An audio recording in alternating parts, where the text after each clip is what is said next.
Doctor Vishwanath Baliyar Singh Puri women's degree college principal अच्छी। आज्ञा आज जो संविधान दिवस पालन कराऊँगी काली पिलाମାନଙ୍କ ଭିତରେ ଆପଣଙ୍କର एसे ଆଉ ବିଭିନ୍ନ ପ୍ରତିଯୋଗିତା କରାଯାଇଥିଲା ତ କ'ଣ କହିବେ ନେହେରୁ ଯୁବ କେନ୍ଦ୍ର ପକ୍ଷରୁ ଯେଉଁ କାର୍ଯ୍ୟକ୍ରମ କରାଯାଉଛି? नेहरू युव केन्द्र जो प्रयास करिछि पिलाମାନଙ୍କ ଭିତରେ प्रकृतरे आम संविधान आमर जीवन धारा से जीवन धारा को पिलांक पाखरे पहुँचेबा पई पिलांको सचेतन करैया पई पिलांको आगुक नबा पई जो प्रयास से चिंताधारा रे आमे सहयोग कलु कहीं पिला माने जानतु कारण ये पिला माने जानिले एमाने ही भविष्य तैयारी करिवे ये देशर तेणु यह गोटे महान कार्य कार्यक्रम को जो कराऊँगी श्रेयटा आप देवे? श्रेय ये महाविद्यालय ये व्यक्तिगत भाव मुझे क्या देविनि कारण ये नारी शिक्षार प्रगति जिते बड़े यही महाविद्यालय आरंभ होता है यार घात प्रतिघात देकरी जिते दिन गति करी महाविद्यालय ही सबुठ श्रेय ये व्यक्तिगत भाव मुझे निजक दे पारि क्या देव। नेहरू युव केन्द्र एभली प्रयास नेहरू युव केन्द्र जो प्रयास जारी रखी कारण से भारत सरकार युव व्यापार संस्थार एक शाखा एवं एथिरे से जो कार्यक्रम करुछंती तांकर कार्य को मो प्रशंसा करुछि। ये परिचय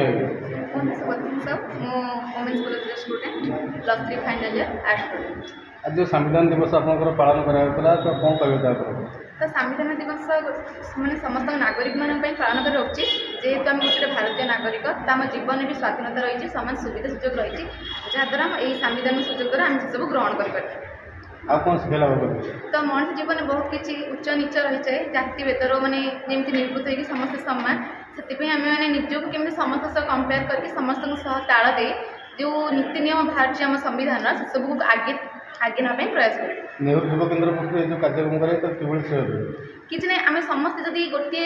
सहित ताल दे चलवा देन समस्त नीति नियम को पालन करी आम संविधान को आगे नहीं पारिबा। परिचय मो ना हूँ Swayamshree Mishra +3 first year Puri women's college रे पढ़ुची। आज जो संविधान दिवस आप महाविद्यालय पालन कराला आप किभली अनुभव कले कौन शिक्षा लाभ? आज जो संविधान दिवस आम पालन कलु आम सब चीफ गेस्ट मानू आम बहुत किसी शिक्षा को आमको मिलला एवं आमर आग को पढ़ाई आमको बहुत उत्साह आम देले से माने मु निज को बहुत धन्य मन करुँची छिड़ा अच्छी। धन्यवाद।